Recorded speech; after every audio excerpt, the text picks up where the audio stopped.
तो सभी को मेरा गुड मॉर्निंग। 2 मिनट ले लूं, जस्ट पूछूं क्या पढ़ाई हो रही है क्या नहीं हो रही, क्योंकि 22 जून को आपका पेपर है। आज आज क्या तारीख है? 30 अप्रैल है। ठीक है, तो आपके पास दिन कितने हैं? 50 अप्रॉक्स। तैयारी सही चल रही है? कैसा हो रहा है आपका? तो देखो, मैं अपनी लॉ की बात कर रहा हूँ, बाकियों की नहीं। मैं कुछ रिलेटेड वीडियोस भी आपको डालता रहता हूँ, पता नहीं देखते हुए नहीं देखते। रिवीजन वाली तो सारी देखना। पहले यूनिट की 11 सेल्स ऑफ गुड्स एक्ट का पहला यूनिट 11 मिनट में डाला। मेरे को लगा नहीं, थोड़ा सा और रिवीजन को और मिनट बढ़ाने चाहिए, तो मैंने कंडीशन वारंटी का 15 मिनट डाला। हालांकि 15 मिनट में एक कॉल आ गया था बीच में, 1 मिनट वो लग गया मेरा। ठीक है, आप वो रिवीजन वीडियो पूरी देखना है।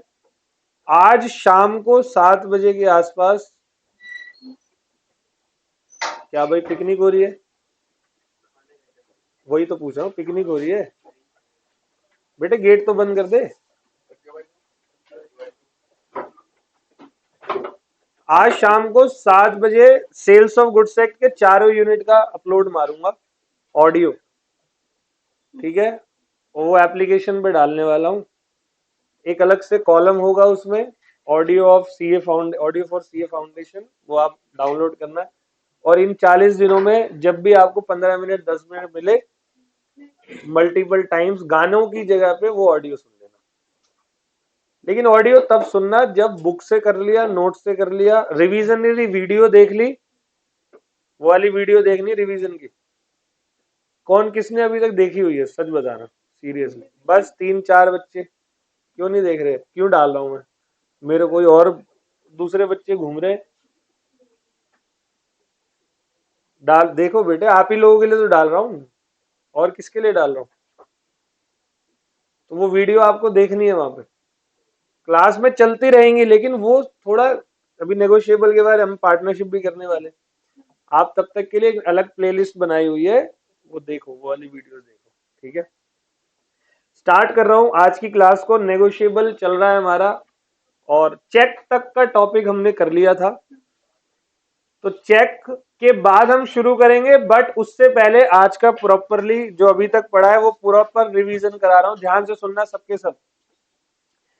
नेगोशिएबल इंस्ट्रूमेंट एक्ट हमारा 1881 क्या बात करता है?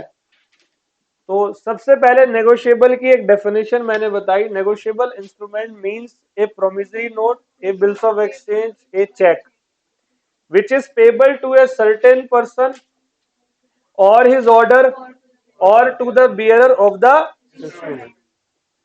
मतलब कि कोई भी नेगोशिएबल इंस्ट्रूमेंट जो प्रोमिसरी नोट होगा, बिल्स ऑफ एक्सचेंज होगा और चेक होगा, सिर्फ ये नेगोशिएबल इंस्ट्रूमेंट एक्ट के अंदर आते हैं। इसके अलावा कोई और डॉक्यूमेंट इस एक्ट में नहीं आता। Instrument payable to directly certain person हम करेंगे, या पेबल टू हिज ऑर्डर करेंगे, उस सर्टेन पर्सन के ऑर्डर, और पेबल टू बियरर करेंगे। आई बात समझ? बियरर का मतलब वो डॉक्यूमेंट मल्टीपल टाइम्स ट्रांसफर हो सकता है ओनली बाय डिलीवरी। याद है आपको 2 शब्द बताए थे, डिलीवरी और इंडोर्समेंट।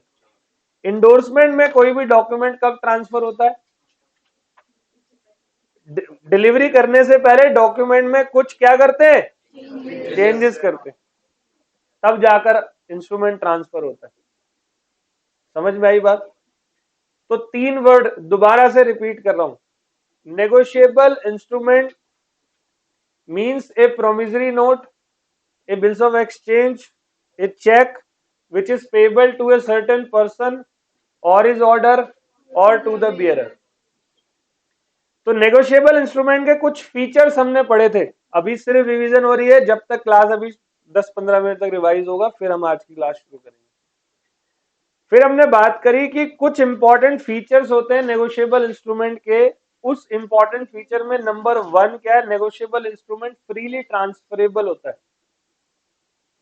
फ्रीली ट्रांसफरेबल मतलब, सर ये इंस्ट्रूमेंट का नाम ही नेगोशिएबल मींस ही ट्रांसफर होना है, और इंस्ट्रूमेंट मतलब डॉक्यूमेंट। तो ये एक ऐसा इंस्ट्रूमेंट है जो कितनी बार भी आप ट्रांसफर कर सकते हो, कोई लड़ाई झगड़ा नहीं। ऑल वेल, फ्रीली ट्रांसफरेबल है, और क्योंकि ये फ्रीली ट्रांसफरेबल इंस्ट्रूमेंट है तो इसमें होल्डर इन ड्यू कोर्स को हमेशा कौन सा टाइटल मिलता है? बेटर टाइटल मिलता है। होल्डर इन ड्यू कोर्स को ऑलवेज कौन सा टाइटल मिलेगा? Better title. समझ में आ गया? एचडीसी क्या होते हैं पता है ना? मान लो ये इंस्ट्रूमेंट है, ऐसे ही बोल रहा हूं, मान लो ये इंस्ट्रूमेंट है, ये अभी फिलहाल मेरे को मिला, संस्कृति ने मुझे दिया, तो अभी मैं इसका होल्डर हो गया, तो मेरे पास बेटर टाइटल है। प्रीवियस जितने लोगों ने ट्रांसफर किए उन सबसे ज्यादा टाइटल अच्छा किसके पास है? मेरे पास।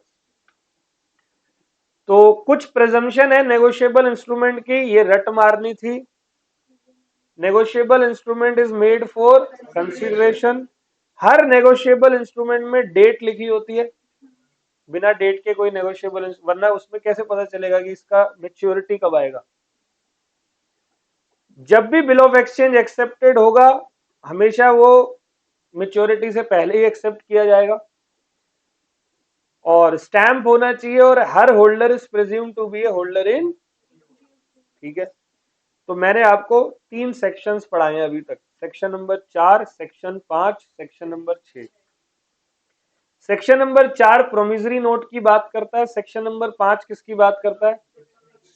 बिल्स ऑफ एक्सचेंज की, और सेक्शन नंबर 6 बात करता है चेक की।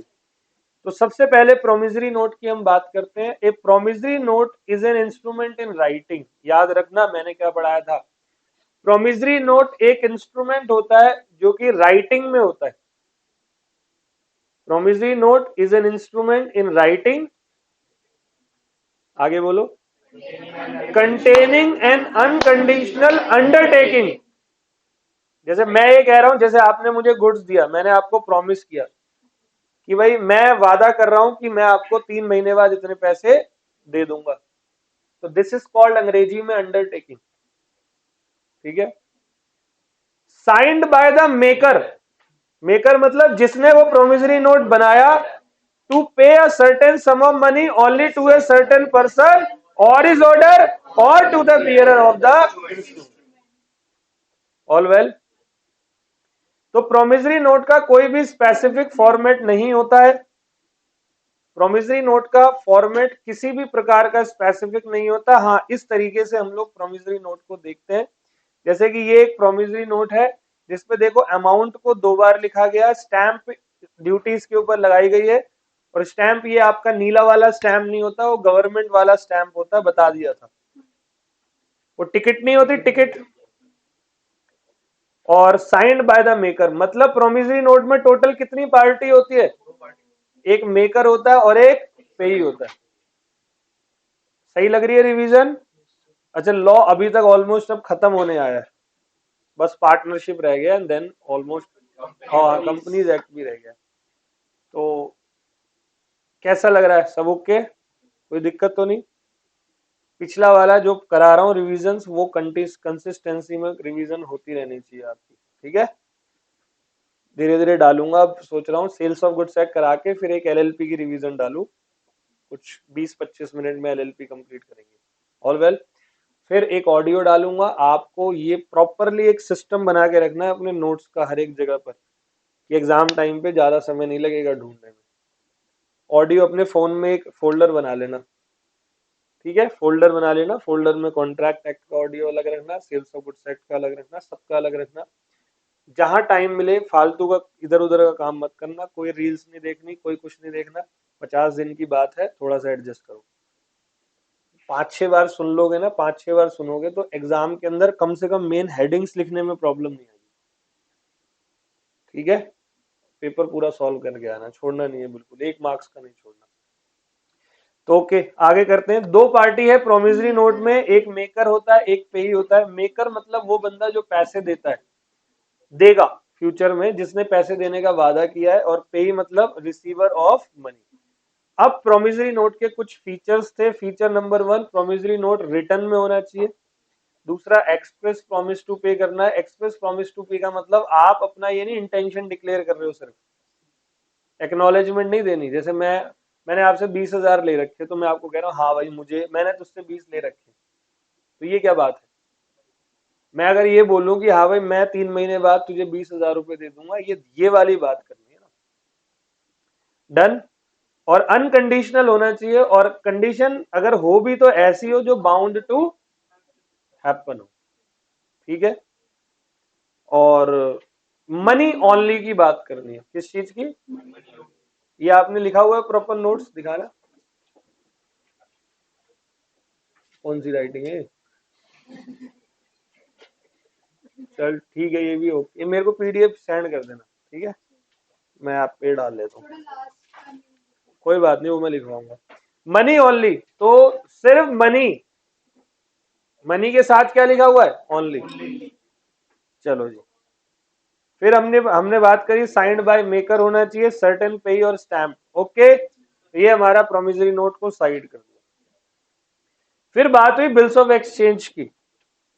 तो मेरे प्यारे बच्चे, बिल्स ऑफ एक्सचेंज क्या होता है? It means N unconditional order. तो ड्रॉवर ड्रॉई को ऑर्डर देता है कि पैसे किसको दे देना? पेई को दे देना। और ड्रॉवर ड्रॉई को ऑर्डर देता है पैसे मुझे दे देना। तो ड्रॉवर और पेई दोनों कौन होंगे? Same person. तो बिल्स ऑफ एक्सचेंज में कह रहा है it means a written unconditional order signed by the maker directing a certain person to pay a certain sum of money only to another person or order or to the bearer। तो format क्या है bills of exchange का? Format कुछ इस तरीके से है bills of exchange का कि इसका कोई भी फॉर्मेट नहीं है, बट इस तरीके से बनाते हैं जो मैंने आप लोगों को यहां पर दिखाया, ठीक है। तो बिल्स ऑफ एक्सचेंज में 3 पार्टी होती है, देखो, drawer, drawee and drawer means makers of the bills of exchange, drawee means drawee accept करेगा बिल्स ऑफ एक्सचेंज को, और पेई मींस जिसका नाम बिल्स ऑफ एक्सचेंज में लिखा हो, जिसको पेमेंट करनी है। अगर ड्रॉई और पेई सेम होंगे तो सिर्फ 2 पार्टी होगी, drawer and. On the last हमने पढ़ा था चेक, जरा ये फटाफट 1-2 मिनट में करते हैं, then we will start. Cheque section number 6 क्या कहता है?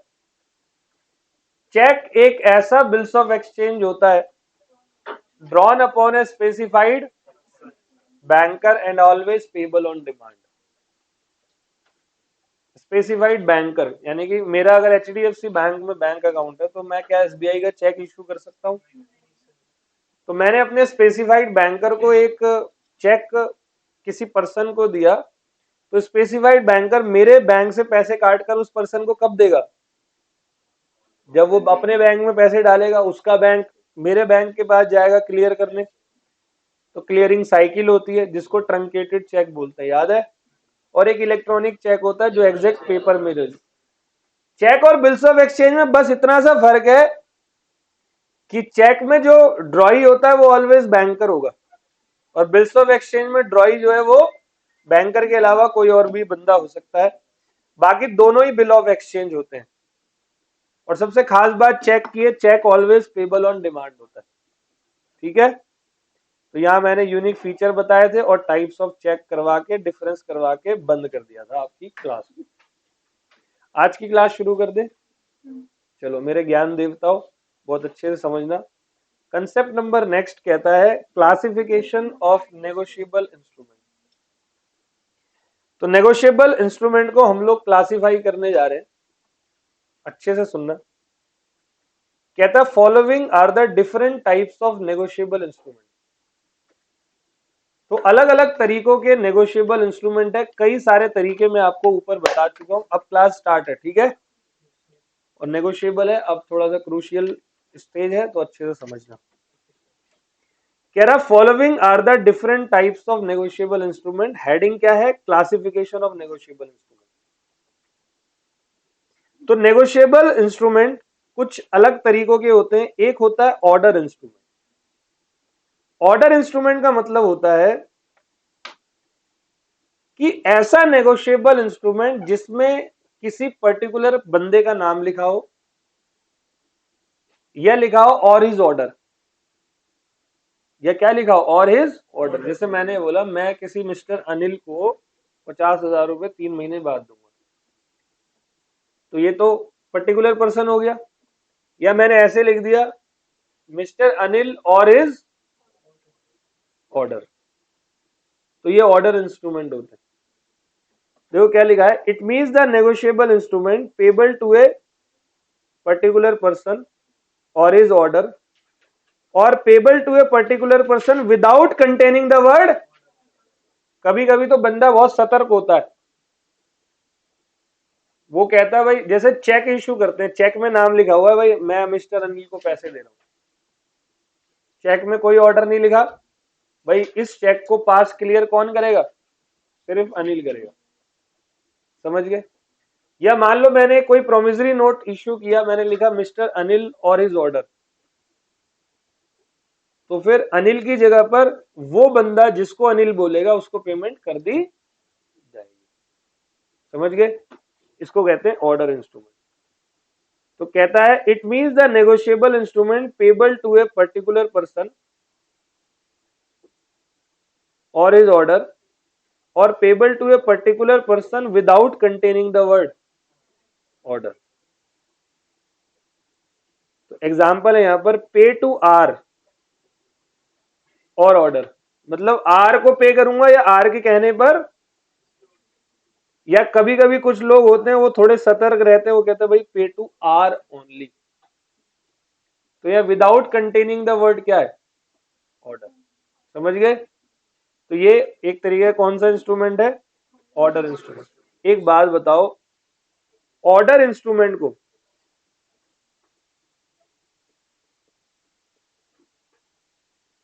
बहुत ही लॉजिकल बात बताने जा रहा हूं। ए ने बी को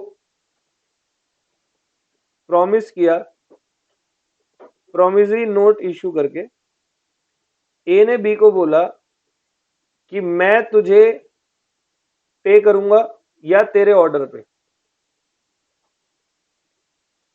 1,00,000 रुपए, ठीक है, 3 महीने बाद। अब बी को कौन पे करेगा, ए पर पे करेगा बी को 3 महीने बाद कितने रुपए, 1,00,000 रुपए, या तो बी को या बी के ऑर्डर पे किसी को भी। ए ने ये बात बोली बी को। अब भाई बी को पैसों की जरूरत पड़ गई 2 दिन बाद ही, 2 days लेटर बी को आवश्यकता बढ़ गई पैसों की, तो अब बी क्या करेगा, हाँ जी, बी गया किसी सी के पास, बी गया किसके पास, बी ने सी को बोला देख तू लगता ही सी है बट तू बहुत अच्छा आदमी है, तू क्या मुझे 1,00,000 रुपए दे देगा, 3 महीने होने वाले हैं, 3 महीने बाद किससे ले लियो, सी ने कहा दे दूंगा भाई कोई बात नहीं। तो बी ने वो इंस्ट्रूमेंट किसको दिया होगा, और उस इंस्ट्रूमेंट में क्या लिखा हुआ है, बी और हिज, तो इसमें कुछ कटापिटी करनी पड़ेगी या नहीं, यस करनी, बियरर थोड़ी है, बियरर इंस्ट्रूमेंट होता है ट्रांसफर ओनली बाय डिलीवरी। जैसे आपके पास पैसे, वो बियरर है ना, बियरर तो ऐसे ट्रांसफर कर दो, लेकिन ऑर्डर इंस्ट्रूमेंट कभी भी बाय डिलीवरी ट्रांसफर। अब वहां पर इसका ये कट के किसका नाम आएगा, और मान ले सी ने डी को दे दिया तो कट के डी को, डी ने ई को दिया कट के, आप बोलोगे सर कितनी बार काटेंगे, तो बहुत बार, जितनी बार ट्रांसफर करो। सर पेज भर गया पीछे बैक साइड में, सर बैक साइड भर गया, एडिशनल पेज लेके क्या करो। समझ गए? सारे क्वेश्चनों का आंसर मैंने दे दिया। अरे कर लेना, मना कौन कर रहा है, बिल्कुल, क्यों नहीं कर सकता, ठीक है। तो ये ऑर्डर इंस्ट्रूमेंट में लॉजिकल बात ये थी कि ये ट्रांसफरेबल हो तो सकता है, लेकिन कितनी बार भी ट्रांसफर हो, होगा सिर्फ endorsement and then delivery, not only by delivery. सिर्फ डिलीवरी होती है बिल्स ऑफ एक्सचेंज में, ओ सॉरी बीएरएन इंस्ट्रूमेंट। समझ में आ गई बात? आज फेस्ट है कॉलेज में, एक सुंदर सी लड़की गई थी यहां से ना, आ जाओ आगे आ जाओ, नोट देखते हैं।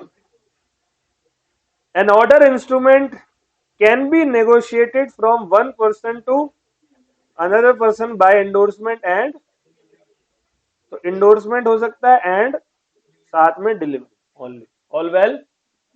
बात करते हैं अब बियरर इंस्ट्रूमेंट की। एक बात बताओ, बियरर इंस्ट्रूमेंट मतलब कौन सा इंस्ट्रूमेंट? सिंपल, ये इंस्ट्रूमेंट है देखो सामने, इसके ऊपर बियरर है। भाई जिसके हाथ में ये इंस्ट्रूमेंट होगा उसको पेमेंट दे दूंगा, कोई भी आ जाए इस पृथ्वी पे। समझ गए?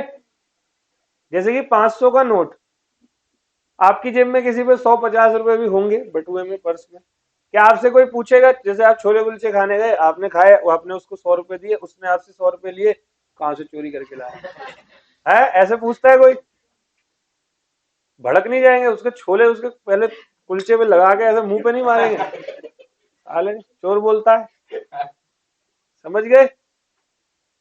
तो ये इस बात का सबूत है बियरर इंस्ट्रूमेंट की वो आपकी जेब में। तो बियरर इंस्ट्रूमेंट कितनी बार भी ट्रांसफर होता है, बस डिलीवरी करते रहो। ब्लैंक इंडोर्समेंट मतलब कोई साइन वाइन नहीं करते बार बार। साइन कहां होते हैं? Order instrument. कुछ आ रहा है समझ में? देखो बियरर में कह रखा है, it means an instrument containing the word bearer or the only and last endorsement is a what? Blank endorsement.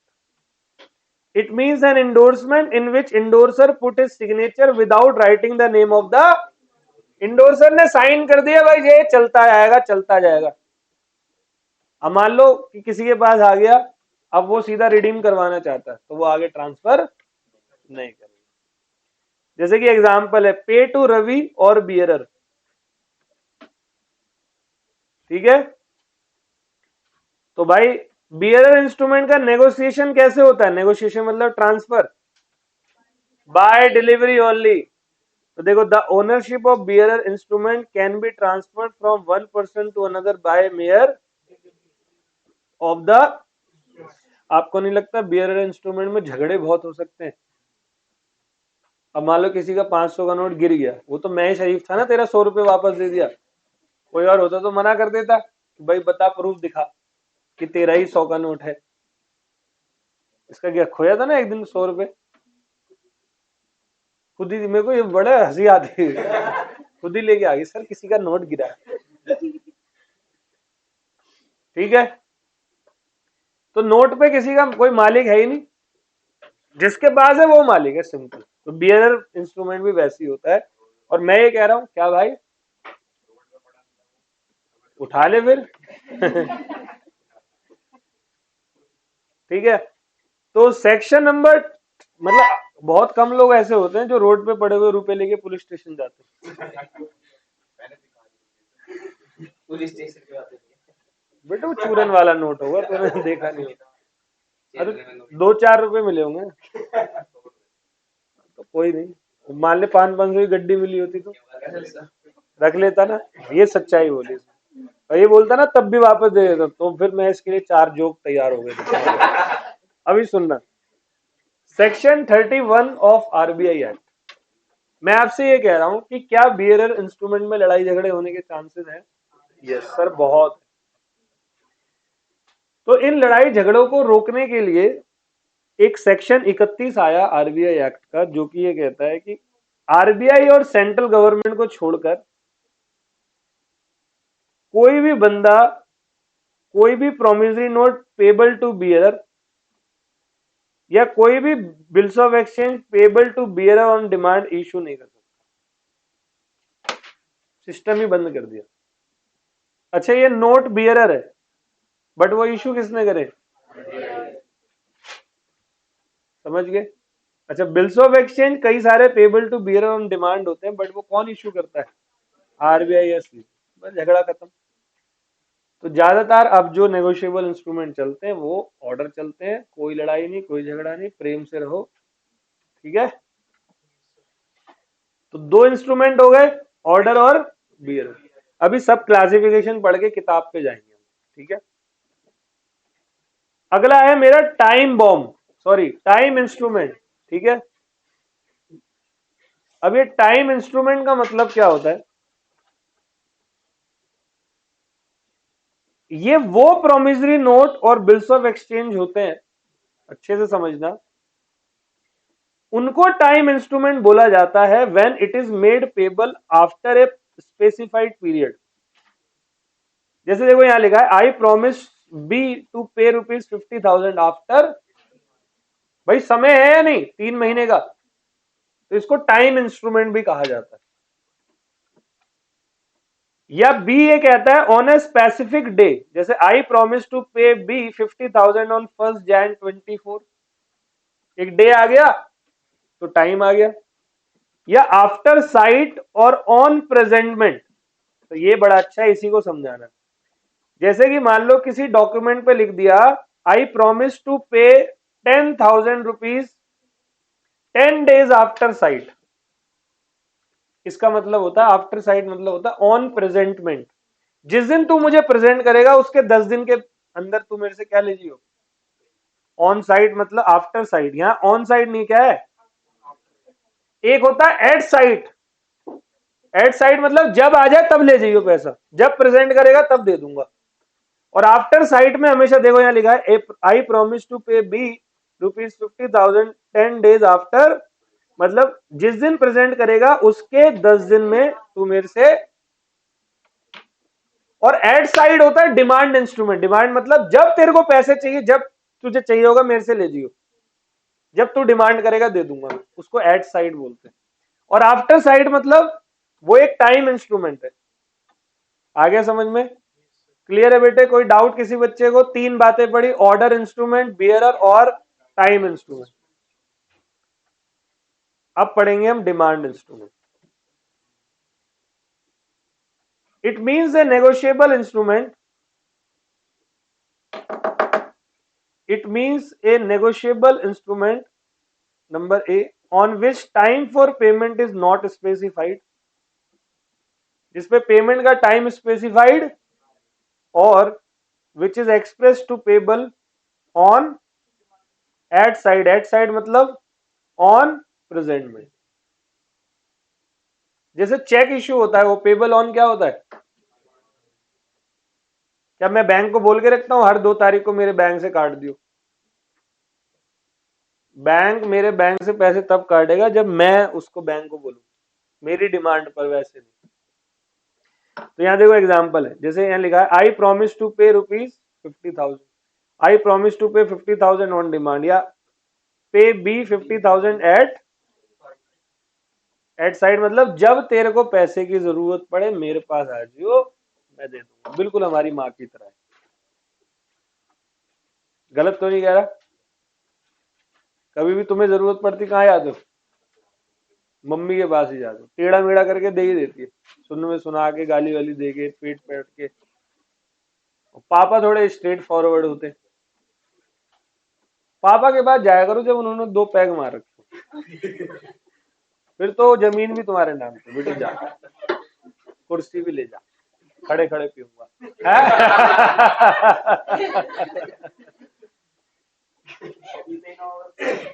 पीते नहीं तो जहर पिला दो उनको, नहीं पीते तो मैं क्या करूं भाई, कुछ और करो, प्रेम से बांध दो, प्रेम से करो। पापा वो जानबूझ के नहीं पीते, उन्हें पता है मैं भावुक हो जाऊंगा पीने के बाद, बाप बहुत शातिर होता है। चलो आगे बढ़ते हैं। तो अब सब अपनी अपनी बातें करेंगे, मेरा वाला तो कल ही लड़का था। यही बात हो रही है? अच्छा चलो जी। तो नेगोशिएबल इंस्ट्रूमेंट की क्लासिफिकेशन कर रहा हूं, सुनना अच्छे से सुनो। अभी आज मैं मूड में आया था, मैं सीरियस रहूंगा लेकिन मैं भूल गया कि मैं मूड में आया था। है बेटे? नहीं बोल दे तू बोल दे आज।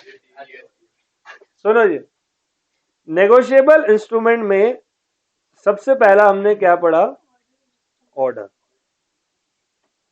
कोई समस्या इसमें?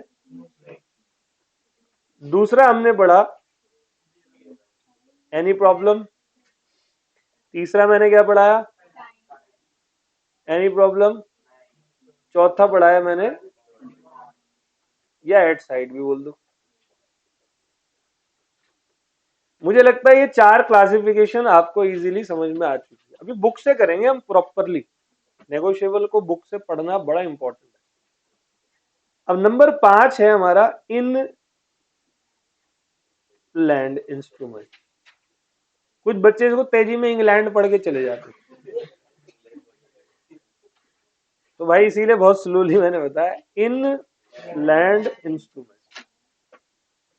एक बार एक बच्चा डाउट पूछ रहा था मेरे को, बहुत देर हो गई, मैं कहा इसकी ऐसी की तैसी, मैंने ऐसी कौन सी लॉ पढ़ ली जिसमें टॉपिक ही नहीं है। सर वो इंग्लैंड वाला समझा दो। मैं कहा यार साला गड़बड़ हो गई, मेरे को अपने पे डाउट हो गया। तो यार पूरा एक्ट पढ़ा हुआ है, तो 13 साल हो गए, 57-58 बैच पढ़ा दिए, सीए इंटर में पढ़ाया था। फिर मेरे मन में आया, मैं कहीं ऐसा तो नया आया हो और मैं भूल गया हूँ, मेरे सामने नहीं आया। मेरे सामने मतलब 15 मिनट तक मैं कंफ्यूज रहा। फिर उसने बताया सर बता दो ना प्लीज। एक काम कर, तू भेज मेरे को व्हाट्सएप पे लिख के। उसने वो लिख के भेजा इनलैंड। मैंने उसको बुलाया, पहले मुर्गा बनाया, मैं कहा बैठ साले, तेरे चक्कर में 22 मिनट से मैं दिमाग खुजा रहा हूँ अपना, इंग्लैंड इंग्लैंड कर रहा है गधे। तो वो है इनलैंड इंस्ट्रूमेंट। अच्छा एक बात बताओ, ये इनलैंड का मतलब कुछ लग नहीं रहा तुम्हें भारत माता की जय? इनलैंड मतलब हमारे देश की धरती पे बना हुआ इंस्ट्रूमेंट, ठीक है। अब इसको समझना ये क्या है, इसको समझना बड़ा जरूरी है। पेपर में चांसेस है यहां से क्वेश्चन आने के, ठीक है। तो मैंने कुछ एग्जाम्पल अपने नोट्स में दे रखे हैं और बुक से भी पढ़ेंगे, सब आ जाओ।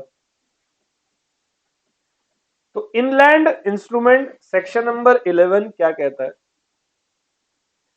ए negotiable instrument is called as inland instrument if, बहुत अच्छे से सुनना, एक नेगोशिएबल इंस्ट्रूमेंट को इनलैंड इंस्ट्रूमेंट तभी कहा जाएगा इफ इट इज मेड और ड्रॉन इन, वो मेड और ड्रॉन इन इंडिया में हो, मतलब बना कहा हो, या अथवा ड्रॉन इन इंडिया, एंड साथ में क्या है, एंड है और नहीं है, मतलब ये कंडीशन भी मैंडेटरी है। एंड पेबल होना चाहिए इन इंडिया, और ये ना हो तो ये जरूर होना चाहिए। इन दोनों में से एक, इन दो में से एक सिचुएशन पूरी होनी चाहिए, या तो पेबल इंडिया में हो या drawn upon a person resident इन, वो बंदा जो भारत का क्या हो, रेजिडेंट हो। अब रेजिडेंट होने के लिए, मैं चार्जर लाया था क्या? चल चल जाएगा। तो रेजिडेंट होने के लिए आपको बहुत ज्यादा डिटेल में नहीं पढ़ना, क्वेश्चन में लिखा होगा रेजिडेंट है या नहीं। Simply an instrument will be called as inland instrument if any of the following condition is satisfied. ऊपर वाले को मैंने और क्लैरिफाई करा, it is drawn and made in India and payable इन, या इट इज ड्रॉन और made in India and drawn upon person resident of, PRI मतलब person resident of. समझ में आए? दोबारा रिपीट कर रहा हूं, बहुत जरूरी है ये। इनलैंड इंस्ट्रूमेंट वो इंस्ट्रूमेंट होता है, सबसे पहली बात, जो मेड और ड्रॉ इंडिया में किया गया हो, एंड, अब एंड के बाद दो बातें, दोनों में से कोई भी एक सेटिस्फाइड हो जाए। एंड या तो पेबल इंडिया में हो या drawn upon a person resident in India. जैसे शाहरुख खान मान लो वहां है लंदन में 9 महीने से, कोई बात नहीं, वो भारत का क्या है, रेजिडेंट। और सिटीजनशिप दोनों में बहुत फर्क होता है। सिटीजनशिप होती है बर्थ, रेजिडेंस होता है 1 साल में आदमी, मैं आपको बताऊं सीए इंटर में टैक्सेशन में पढ़ाते हैं हम, जनरली एक बंदा 1 साल में 182 डेज और उससे ज्यादा अगर रहता हो तो भारत का क्या कहलाता है। एक और कंडीशन है, 60 डेज और मोर अगर रहा हो तो भी कहलाएगा रेजिडेंट, बट पिछले 4 सालों में 365 दिन रहा हो भारत में, इस साल 60 दिन से ज्यादा, 60 या उससे ज्यादा, और पिछले 4 साल में 365 या उससे ज्यादा। याद मत करो तुम लोग, मैं सिर्फ ये बता रहा हूं कि ये एक तरीका है रेजिडेंशियलशिप स्टेटस निकालने का, बट आपके क्वेश्चन में ऐसा पूछेगा नहीं, आपको बता देगा वो रेजिडेंट है या। समझ गए? तो देखो मैंने एक एग्जांपल दे रखा है, a bill drawn in Delhi, draw कहां है बताओ, कंडीशन नंबर ए सेटिस्फाइड हुई या नहीं? On A trader in London, मतलब पेबल लंदन में है। लेकिन अब ये देख लो, पेबल लंदन में तो एक और कंडीशन है, वो रेजिडेंट कौन होना चाहिए, एंड पेबल इन, अच्छा ट्रेडर लंदन का है मतलब बंदा रेजिडेंट नहीं है, लेकिन पेबल कहां है, तो होगी ना दूसरी condition. This is what, inland में। अगला क्वेश्चन है, a bill drawn in Delhi on a trader of Agra and payable in London, तो होगी ना ये भी, आगरा का वो रेजिडेंट होगा पक्का, आगरा के आसपास ही कहीं पागल खाने के वहां उसकी बिजनेस होंगे। तो ये हमारा है सेक्शन 11 इनलैंड इंस्ट्रूमेंट। कैसा लगा? तो 5 बातें पढ़ी अभी तक हमने। कौन कौन सी?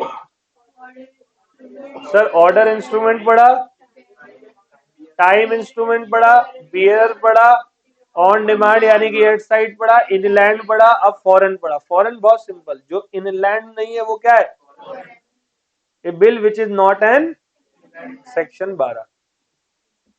एग्जाम्पल है, a bill drawn in Delhi,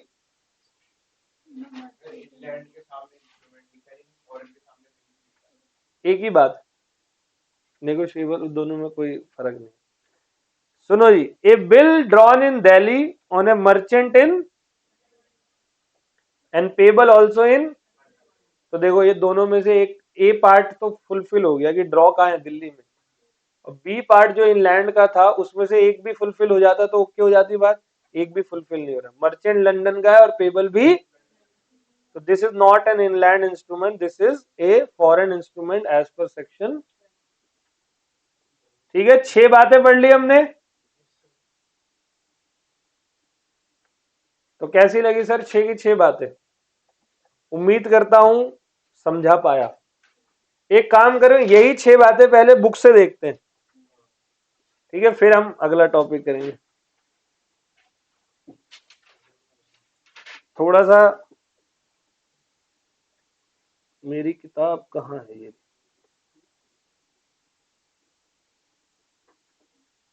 चलो इससे पहले चेक वैक तक कर लिया था।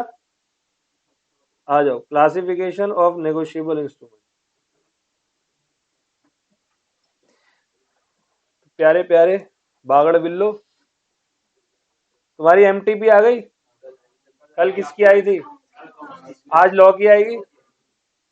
अकाउंट्स की डाउनलोड कर ली तुमने? ठीक है, तो सर टेस्ट लेंगे, बहुत बढ़िया। आज लॉ की एमटीपी आज आ जाए, कितने बजे आएगी? 2 से 5। तो आज फिर होपफुली आज रात को मैं एक वीडियो डालने वाला हूं जिसमें मैं पूरा पैटर्न बताऊंगा, क्योंकि नया सिलेबस है, इसीलिए मैं एमटीपी का इंतजार कर रहा था। तो पैटर्न बताऊंगा, पेपर कैसे आएगा तुम्हारा।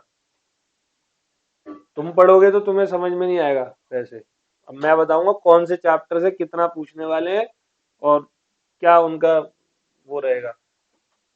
कोई वीडियो देखना मत देखना, वो वाली जरूर देख लेना। देखें, आज आ जाए तो बहुत बढ़िया है, आ जाए, मैंने बीवी को वादा किया घुमाने का, तो चलेगा है भैया, चलेगा, आ जाओ भाई। चलो जी, तो अगर आज ना घुमाने का कुछ बहाना मारूंगा, अगर सटीक हो गया तो ठीक है, वरना फिर कल कल तक तो मैं अपलोड कर ही दूंगा। क्यों, आज ही कर देंगे कर दूंगा, कल तक तुम्हारा मॉक टेस्ट का पूरा एक पैटर्न डालने वाला हूं, तो अच्छे से समझना उसको। नेगोशिएबल इंस्ट्रूमेंट का क्लासिफिकेशन सब समझो। तो bearer instrument and order instrument section 13। तो बियरर इंस्ट्रूमेंट क्या होता है? It is an instrument where the name of the payee is, और where the name of the payee is specified with the word, and where the last endorsement is, such instrument can be negotiated by, ये word क्या लिखा है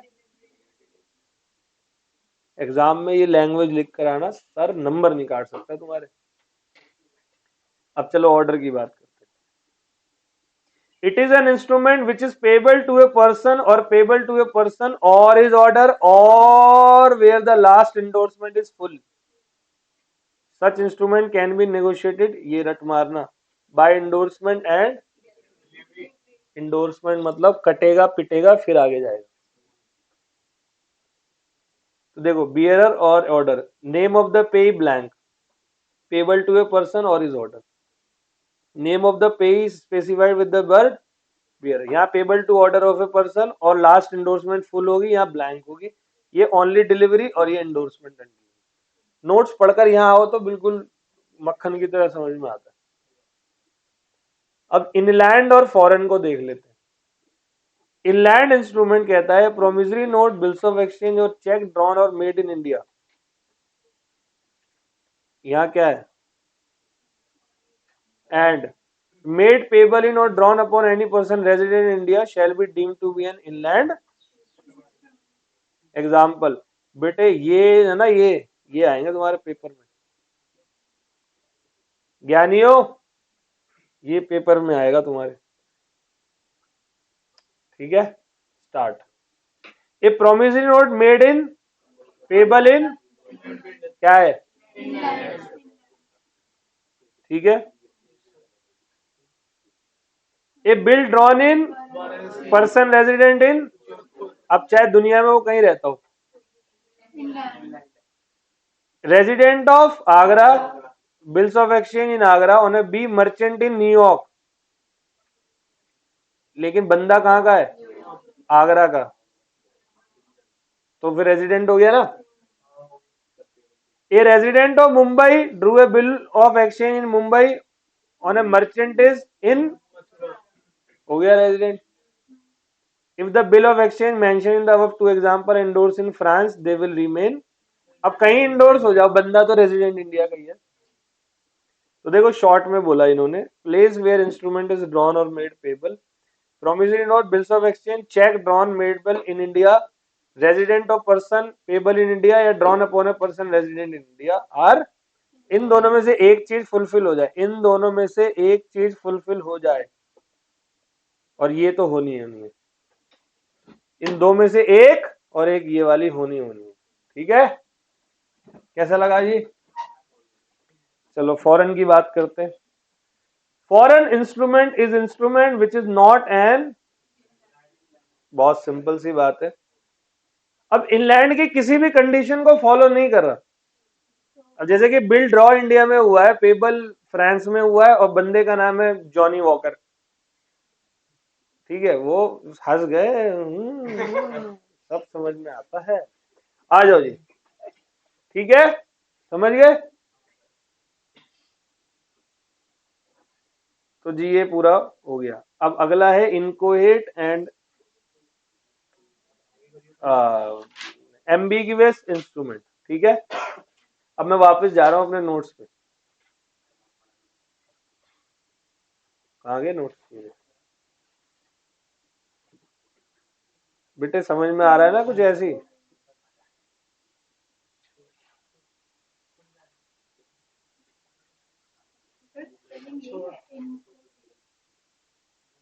इनको ही hate करना है बस, ज्यादा लोगों को नहीं करना. चलो जी, इनको CHO, हाँ वही जो वो है वही है. बुक में जो है वही है. चेंज कर ले. तो बेटे टॉपिक है हमारा इनकोहेट इंस्ट्रूमेंट. ध्यान से सुनना. आपने कोई पुरानी फिल्म देखी है? कोई भी पुरानी ऐसी फिल्म, माँ के लाडले इधर आ, ये वाली देखी है बेटा? अनिल कपूर की. अच्छा सुनना, पुरानी फिल्मों में मैंने देखा है, जैसे बॉलीवुड की कई फिल्मों में होता है कि वो जो एक्टर होता है, जनरली दिखाया गया है, एक्टर मतलब किसी अमीर बाप की लड़की से प्रेम कर लेता है. फिर वो अमीर बाप उस लड़के से मिलने आता है कि तुम्हारी औकात क्या है. फिर वो अपना ऐसे ऐसे कोट ऊपर करता है और ऐसे हाथ डाल के एक चेक बुक निकालता है. फिर उसमें साइन कर देता सिर्फ, और उसको बोला अमाउंट भर लेना। सुन तो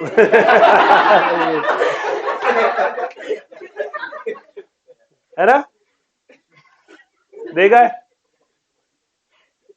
उसने बोला लो 25 लाख रुपए भर लेना। अब वो बंदा चेक दे के चला गया और उस पागल प्रेमी आवारा ने 250 करोड़ भरे और उसकी बेटी को प्रेम से ले गया। वो बाप कालका जी की रेड लाइट पे भूख मार रहा है। सुनना ध्यान से, पुरानी फिल्में कई सारी इसी टॉपिक पे बनी हुई है, ठीक है। तो सर ये क्यों बता रहे हो, पागल हो आप? हाँ मैं हूं, लेकिन मैं क्यों बता रहा हूं जरा वो सुन लो। एक्चुअली में क्या होता है कि कोई पर्सन ने एक साइन करके पूरा फिल करके इंस्ट्रूमेंट जो है वो दे दिया किसी सामने वाले पर्सन को, अमाउंट नहीं डाला, और सामने वाले पर्सन ने मान लो 1 लाख रुपए डालने थे एक्चुअली में, और सामने वाले ने 1 लाख नहीं डाले, 1 लाख से ज्यादा, कम क्यों डालेगा वो, पागल थोड़ी है, 1 लाख से ज्यादा डाल दिए, ठीक है। ज्यादा डाले कम डाले बात की बात है, फिलहाल वो जो इंस्ट्रूमेंट था ना, क्या वो कंप्लीट इंस्ट्रूमेंट था? कंप्लीट इंस्ट्रूमेंट कब होता है? जब उसको फुल तरीके से प्रॉपरली लिखता, तो वो वाला इंस्ट्रूमेंट क्या होता? कंप्लीट इंस्ट्रूमेंट, ठीक है। तो इनकोहेट इंस्ट्रूमेंट का मतलब होता है इनकम्प्लीट इंस्ट्रूमेंट। कौन सा? इनकोहेट मींस इनकम्प्लीट इंस्ट्रूमेंट, ठीक है। एक बार देख लेते हैं, और भी है कुछ बताऊंगा धीरे धीरे। तो नेक्स्ट कंसेप्ट क्या रहा? Privileges in case of inchoate instrument, section number 20। तो इनकोहेट इंस्ट्रूमेंट क्या होता है? It means an incomplete instrument, and this type of instrument arise when a person signs and delivered a duly stamped instrument to another person and authorize that person to fill a specified, उसको एक authority दे देते हैं कि भाई तू क्या कर, तू एक स्पेसिफाइड अमाउंट भर ले। प्रॉब्लम तब आती है जब ऑथोराइज पर्सन फिल कर देता है कौन सा अमाउंट, और इंडोर्स कर देता है किसको? Innocent person. जैसे मैंने 1 लाख बोला, आपने 10 लाख भरे और इंडोर्स कर दिया। अब जिसने लिया होगा वो तो इनोसेंट होगा, वो आ गया मेरे पास 10 लाख कर लेगी, मैं बोला मैंने तो 1 लाख बोले थे उसको। तो now HDC can recover whole amount of the instrument from all the prior, क्योंकि एचडीसी के पास कौन सा टाइटल होता है भाई? अगर तुम ये वाली गेम खेल रहे हो तो ऐसे तो हर एचडीसी का कटेगा, वो बेवकूफ थोड़ी है। तूने क्यों ऐसा इंस्ट्रूमेंट जारी करा जो इनको हिट था? देखो एग्जांपल, मिस्टर बी ने साइन करा एक इनकोहेट बिल एंड ऑथोराइज करा मिस्टर ए को to fill ₹1000, but the stamp on the bill is sufficient.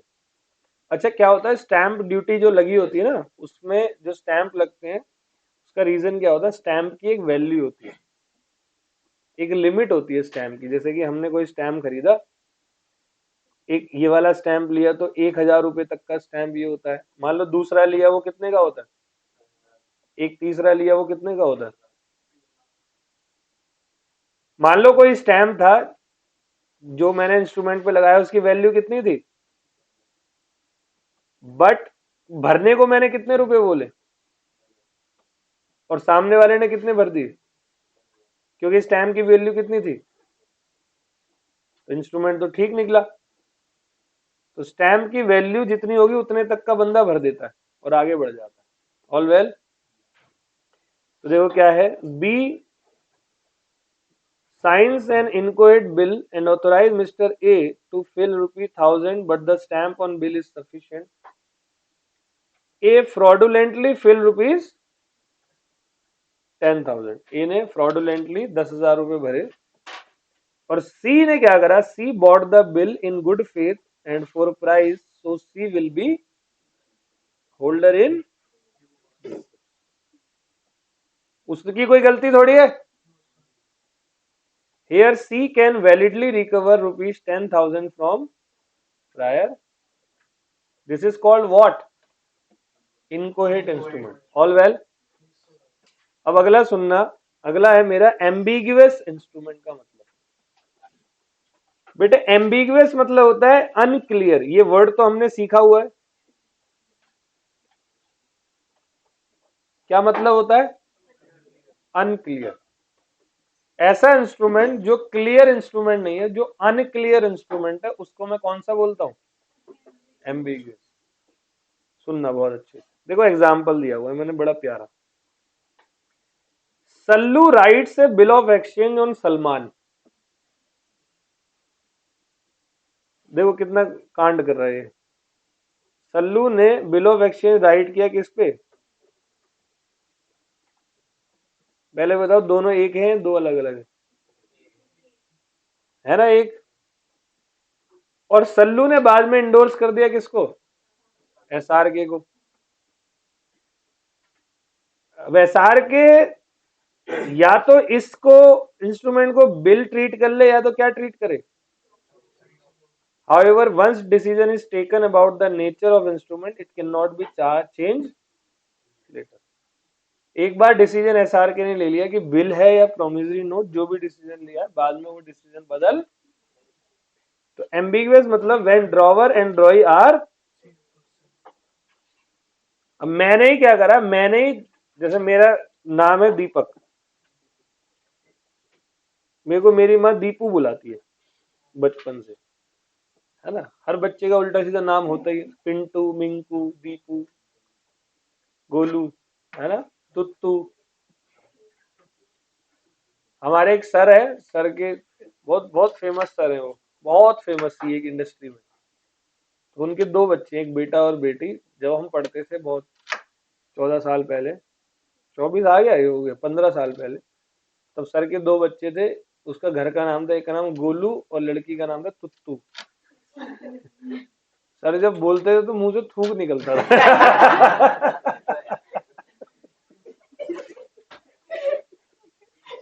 तो हम चिढ़ाते, सर एक बार और बच्चों के नाम बता। तो आगे वाले बच्चे जो बैठते थे वो खड़े हो जाते, सर एक मिनट हम आप बोलो। है ना? चलो, तो इसको कहते हैं, बोले एक बार तुत्तू वहां देख के।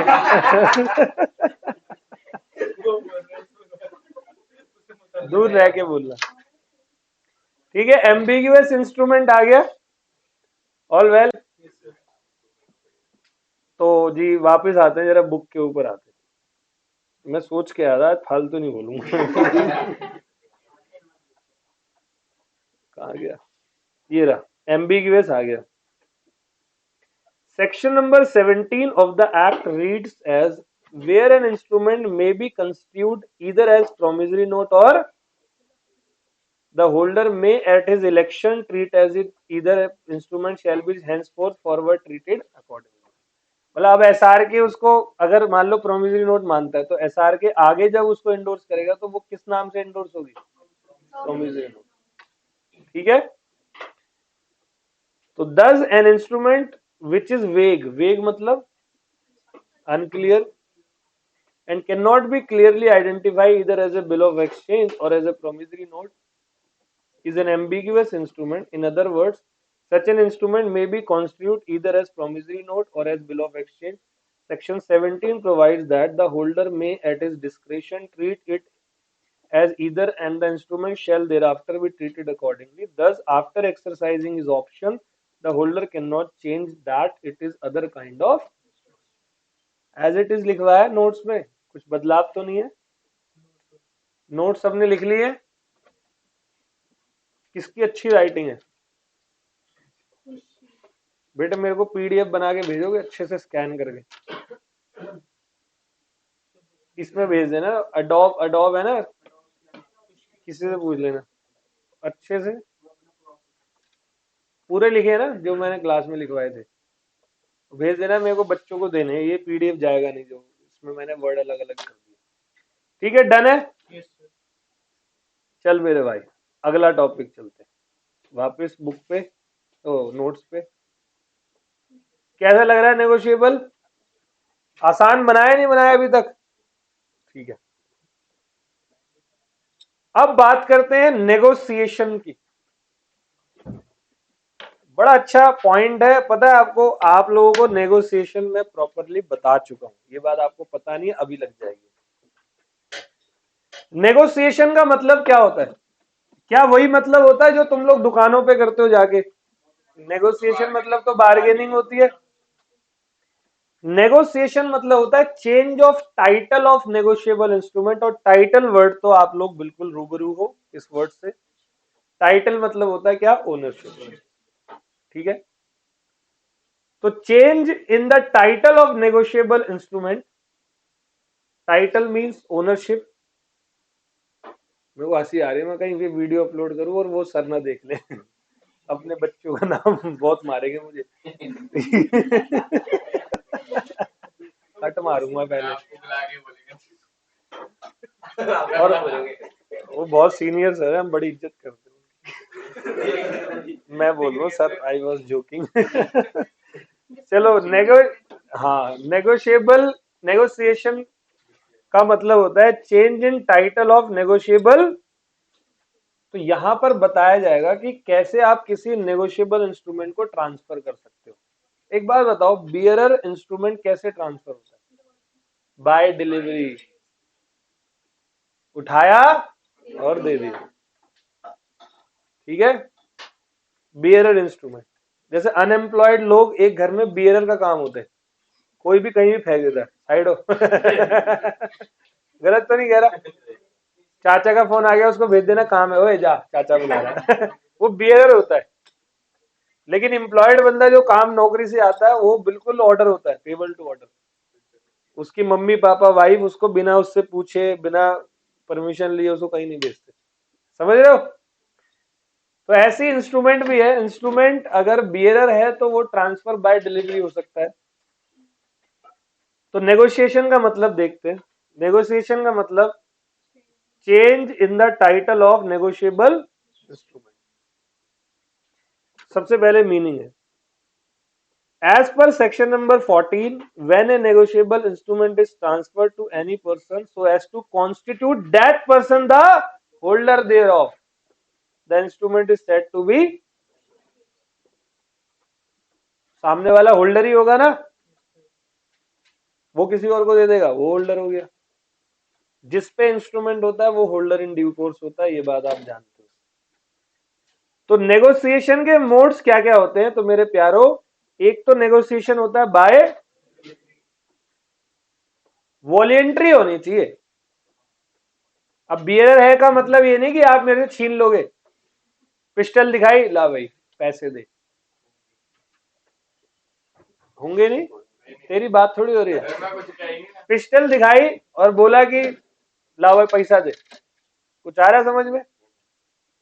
ऐसा नहीं हो सकता। कोई भी डिलीवरी हो, बियरर इंस्ट्रूमेंट हो, ट्रांसफर हमेशा बाय डिलीवरी होगा। लेकिन जो बंदा ट्रांसफर कर रहा है उसने कौन सा कैसा ट्रांसफर किया हो? वॉलेंट्री ट्रांसफर किया हो। आगे समझ? कहता है as per section number 47 the ownership of bearer instrument can be transferred, यानी कि negotiated by its actual delivery to the other party. तो नोट है यहां पर, the delivery must be voluntary, अपनी इच्छा के अनुसार, वॉलेंट्री डिलीवरी। अब इंडोर्समेंट एंड डिलीवरी का मतलब क्या होता है? अब देखो, ये मैं पहले भी पढ़ा चुका हूं या नहीं? यहां पर थोड़ा सा और डिटेल में आएगा। इंडोर्समेंट मतलब मैं जब आपको डिलीवरी कर रहा हूं तो फिर मैं उसके अंदर कुछ फॉर्मेलिटीज करके फिर डिलीवर्ड करूंगा।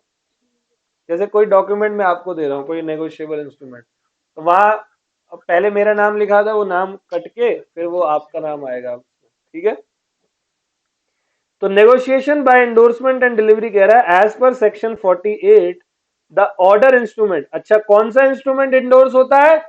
अभी सुबह सुबह पढ़ाया ना, अभी आते ही क्लास में, क्या बियरर इंस्ट्रूमेंट इंडोर्स हो सकता है? बियरर ओनली क्या होता है? Order instrument can be negotiated by endorsement upon the instrument and its. अच्छा, इंडोर्समेंट की स्पेलिंग आई है, आई एन, इंडोर्समेंट बोलते, इंडोर्स मतलब होता है चेंजेस। ठीक है मालिको? तो इंडोर्समेंट का देखो यहां पर कितना प्यारा मतलब लिखा है।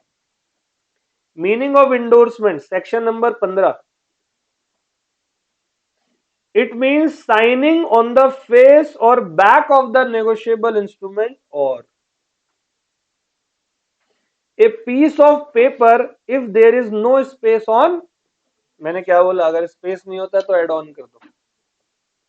For the purpose of negotiation of the party who endorse the instrument is called as endorser and the other person party is known as। समझ गए? देखो यहां पर लिखा है, एग्जाम्पल है, M drew a cheque amounting to Indian rupees 2 lakhs payable to N and subsequently delivered to him after receipt of check and endorsed the same to C but kept in his safe locker after some time and died and P found the check in his N's safe locker. Does this amount to endorsement under negotiable instrument? जल्दी बताओ, दोबारा से पहले repeat कर रहा हूं। M drew a check amounting to rupees Indian rupees 2 lakh payable to N and subsequently delivered to him। दे दिया। After receipt of a check N endorsed the same to N ने किसको दे दिया? But kept in his safe locker। After some time N क्या हो गया? And P found the check in N's safe locker। Does this amount to endorsement? No, क्योंकि कुछ उसके अंदर बदलाव। No, P does not become the holder of check as the negotiation was not completed by delivery of check to। तो endorsement के साथ में क्या होनी चाहिए? इंडोर्स करके ही अपने पास थोड़ी रखना है, endorsement plus delivery. All well है? तो एक काम करते हूँ, इसको भी पहले ही खत्म हो जाए, कर लूंगा, पहले ये हो जाए। चलो जी आगे बढ़ते हैं। नेगोशिएशन, हाँ बोलना चाहिए बेटे, जरूरी है, तुम बिल्कुल इंटेलिजेंट बच्चे हो हमारे, तुम्हारे बिना बोले काम कैसे चलेगा? अभी रुक जा थोड़ी देर और, उसके बाद। नेगोशिएशन मतलब transfer of negotiable. One of the essential characteristic of negotiable instrument is that it is from one person to. The rights in a negotiable instrument can be transferred from one person to another by। So according to section 14 of the NI Act, when a negotiable instrument is transferred to any person with a view to constitute the person holder thereof, मतलब सामने वाले को हमें holder बनाना है, the instrument is deemed to have been, thus there is a transfer of ownership of the instrument। Negotiable instrument may be negotiated either by when these are payable to bearer or by endorsement and delivery when they are payable to order। देखो अगर payable to order होगा तो endorsement and delivery होगी, अगर bearer होगा तो सिर्फ और सिर्फ क्या कर दो? By delivery. कोई दिक्कत? ये लाइन सबसे इंपॉर्टेंट है, ये एंड की जो ये वाली है बस। तो नेगोशिएशन के मोड्स क्या होते हैं? Modes of negotiation, in case where promissory note bills of exchange cheque payable to क्या है? तो ये क्या होगा? बाय। अब डिलीवरी तो आपको पता ही है, actual constructive. In case where promissory note bill of exchange payable to order, तो क्या करो? प्लस। ठीक है, तो यहां पर नेगोशिएशन बाय डिलीवरी का एग्जाम्पल टॉपिक है, subject to the provision of 58 instrument obtain by unlawful means और फॉर अनलॉफुल कंसिडरेशन। उसको छोड़कर, मैंने बोला था ना कंसेंट होनी चाहिए, तो ये अनलॉफुल मींस तो विदाउट कंसेंट है, उसको छोड़कर a promissory note bill of exchange और cheque payable to bearer is negotiable by delivery thereof. Exception, exception क्या है कि A promissory note, bills of exchange or check delivered on condition that it is not to take effect except in certain event is not negotiable unless such event happen. Example: A, the holder of negotiable instrument payable to bearer delivered it to B's agent to keep for B. The instrument has been negotiated. किसको दे दिया उसने? B के agent को.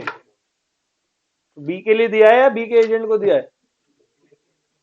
ठीक है. Negotiation bye importance ये हमारी हो गई है.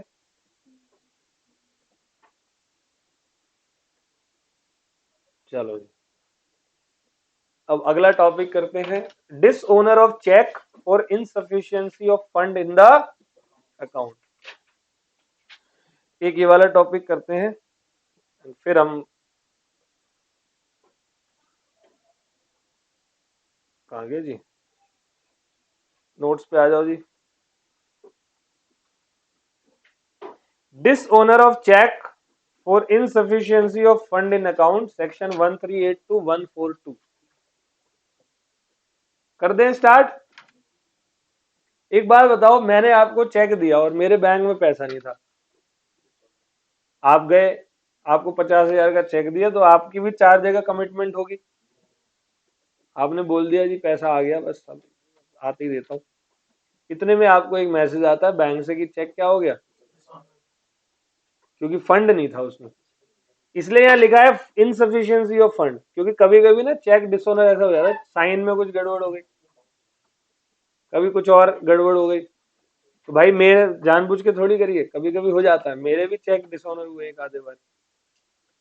एक बार तो बढ़िया मोटा चेक था, वो मैंने किसी को दिया और वो साइन में थोड़ा सा ऊपर नीचे हो गया, तो उन्होंने बैंक ने वो कर दिया. लेकिन वो इनसफिशियंसी ऑफ फंड नहीं था, बैलेंस मेरे बैंक में पड़ा हुआ था. नहीं. Dishonour of cheque for insufficiency of fund in the account. In case where payee deposited check in bank but check dishonor either because of insufficiency of fund, then it will be a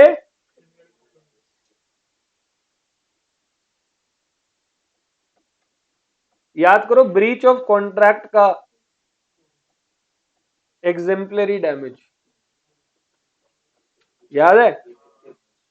वहां कितना amount of damage होता है? बहुत higher amount है. And punishable with imprisonment up to और fine up to twice the amount cheque और both. All well. Section 138 shall not apply unless below given conditions are complied with. 138 apply नहीं होगा जब तक ये कंडीशन नहीं हो जाती. Cheque has been presented to the bank within a period of 3 months from the date on which it is drawn. क्योंकि cheque का पीरियड 3 महीने का होता है. पहले 6 महीने का होता था, अब कितने का होता है? नहीं, आज मैंने अगर चेक दिया तो आज के 3 महीने के भीतर आप चेक को बैंक में डाल दो, तब डिसऑनर हुआ तो फिर लाइबिलिटी है. पे, अब ये नहीं कि चेक डिसऑनर हो गया डायरेक्ट कोर्ट में केस कर दिया. Pay give notice to drawer in writing within 30 days of receipt of information about dishonour of. एक नोटिस देगा, यार तेरा तो चेक डिसऑनर हो गया. और ड्रॉवर क्या करेगा, वो 15 दिन में नोटिस के पैसे नहीं देगा. उसके बाद ये सेक्शन 138 एप्लीकेबल हो जाएगा. समझ गए? Example: X issued a post-dated check to Y on the account of discharge of its liability. Further, X instructed to bank to stop the payment due to unavailability of adequate amount in the. मतलब मैंने आपको check दिया, मुझे पता है dishonour हो जाएगा, और मैंने अपने ही बैंक को स्टॉप पेमेंट करवा दिया. एक खेल चल रहा है कि तुम ऐसे तो तुम लोगों से सामान लोगे, चेक दोगे, वहां स्टॉप पेमेंट कर दोगे और सामान का यूज कर लोगे. ये तो हो गया फिर. तो here in this instance 138 is attracted as when a check is dishonored on account of stop payment instructions sent by the drawer to his banker in respect of post dated irrespective of insufficiency of fund in the account. अब यहां तो बेशक insufficient fund हो तब भी आपके ऊपर, इसके अलावा कोई और रीजन भी हो ना इनसफिशिएंसी के अलावा, तो भी मैं लाइबल हूंगा, क्योंकि मैं स्टॉप पेमेंट क्यों करा मैंने? समझ गए? आओ जरा बुक से देखते।